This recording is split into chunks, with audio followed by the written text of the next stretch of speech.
ನಾಡಿನ ವಿವಿಧ ಕ್ಷೇತ್ರಗಳಲ್ಲಿ ಸೇವೆಯನ್ನು ಸಲ್ಲಿಸಿದ ಅನೇಕ ಹಿರಿಯರ ಒಡನಾಟದೊಂದಿಗೆ ಶ್ರೀ ಲಕ್ಷ್ಮೀನಾರಾಯಣಪ್ಪ ಅವರು ನಿರ್ಮಲ ಸ್ವಭಾವವನ್ನ ಗುಣಗತೆಯನ್ನ ಪಡ್ಕೊಂಡಿರುವಂತಹ ಹೆಮ್ಮೆಯರು.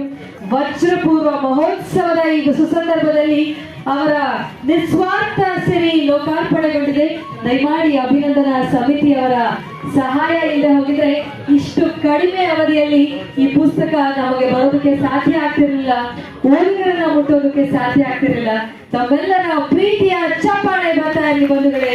ಅನ್ನಪೂರ್ಣ ಪಬ್ಲಿಕೇಶನ್ ಹೌಸ್ ವತಿಯಿಂದ ನಿಸ್ವಾರ್ಥ ಸಿರಿ, ನಿಸ್ವಾರ್ಥ ಮನೋಭಾವದಿಂದ ಸಿರಿಯ ಶ್ರೀಮಂತಿಕೆಯಿಂದ ಎಲ್ಲ ಓದುಗರ ಮನಸ್ಸನ್ನ ಮುಟ್ಟೋದಕ್ಕೆ ಸಿದ್ಧವಾಗಿದೆ, ಸಜ್ಜಾಗಿದೆ.